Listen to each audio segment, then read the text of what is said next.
नाज़रीन, अवामी न्यूज़ में ख़बरनि जो सिलसिलो जारी है। इन वक़्तु असीं तव्हांखे खिपरो खां ख़बर ॾींदा हलूं त खिपरो में अक़लियत बिरादरी पारां नम्रता ऐं रजनीश जे खून सां इंसाफ़ जे लाइ ऐं कातिलनि जी गिरफ़्तारी लाइ खिपरो जे शहीद चौक ते एहतजाज मुज़ाहिरो कयो। इन हवाले खां वधीक तफ़सील ॿुधाए रहियो आहे हरीश KBC पंहिंजी इन रिपोर्ट में। जी नाज़रीन, हिन वक़्तु मौजूदु आहे खिपरे जे शहीद चौक में। अॼु 22 अक्टूबर ते समूरे सिंध जी अॼु खिपरो में बि अक़लियत बिरादरी नम्रता जे खून सां इंसाफ़ ॾियण जे लाइ मुख़्तलिफ़ शहरनि जी अॼु खिपरो में बि रैली कढी वई आहे, जेको मुख़्तलिफ़ रस्तनि खां थींदे हींअर शहीद चौक ते पहुती आहे। हिननि जो चवणु आहे त सिंध में जेके अक़लियत आहे उहे तहफ़ुज़ न आहे, उन्हनि खे हक़ ॾिनो वञे ऐं उन सां गॾोगॾु जेका नम्रता आहे ऐं रजनीश आहे उनजे खून सां इंसाफ़ थियो वञे। अचो जेके हिते शहरी हिन सां ॻाल्हायूं था त हिननि जो छा चवणु आहे। पूरी सिंध में सराबा एहतजाज बणियल आहियूं। बाशऊर मुआशरे में जेकॾहिं हिकिड़ो दुकान बंदि थींदो आहे, हिकिड़ो माण्हू बि निकिरंदो आहे त उनखे इंसाफ़ मिलंदो आहे, पर अॼु सिंध पूरी सराबा एहतजाज आहे। पूरी सिंध में शटर डाउन आहे। खिपरो पंचायत असांजे सदर असांजी पंचायती कमेटी जे तरफ़ां इहो ऐलान थियो आहे त असां जेसिताईं हक़ न मिलंदो ओसिताईं इहो एहतजाज जो दाइरो जारी रखंदासीं।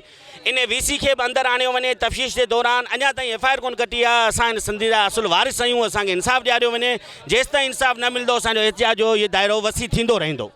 सिंध में रहंदड़ हिंदू तमामु पुरअमन ऐं असली पाकिस्तानी आहियूं। असां कॾहिं बि अहिड़ो ग़लति क़दम कोन खणंदा आहियूं। हीउ मजबूर असांखे कयो वञे थो त रोडनि ते अचूं, असांजी नियाणियुनि खे अगवा करे क़तल करे असां सां ज़ुल्म रोज़ रोज़।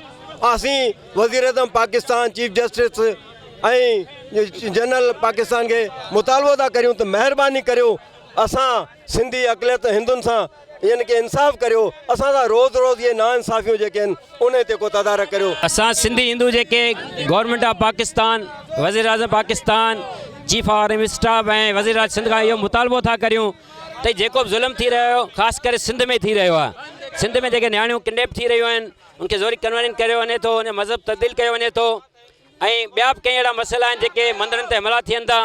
छो कानून किथे आहे? कानून छा पियो करे? कानून जेकॾहिं आहे त पोइ हिननि खे पकड़ में छो न पियो आंदो वञे? असांजो हिननि सभिनी खां इहो मुतालबो आहे त निम्रता जा कातिल आहिनि या जेके बि नियाणियूं आहिनि, सिंधी हुजनि, हिंदू हुजनि, मुस्लिम हुजनि, के बि हुजनि, सभु असांजे मुल्क जी नियाणियूं आहिनि।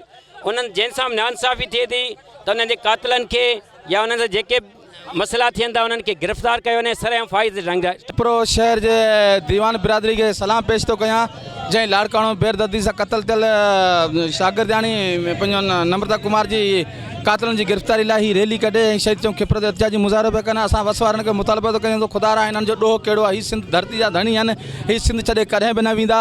त तव्हां हिननि खे हिंसायो न ऐं जेके बि डॉक्टरनि जा कातिल आहिनि उनखे गिरफ़्तार कयो वञे ऐं केस जे अंदरि इंक्वायरी जे अंदरि ऐं VC खे शामिलु कयो वञे। गर्भुस्तान आहे जेको नाजाइज़ हुते कब्ज़ा थिया आहिनि ऐं जेको असां हींअर लाश बि खणी वञूं था त असांखे दफ़नाइण कोन था ॾियनि। हुते ज़ोरी कब्ज़ा ॿिया कया आहिनि। असां अपील था कयूं chief justice of Pakistan Imran Khan खे त असांखे हक़ वठाए ॾियनि।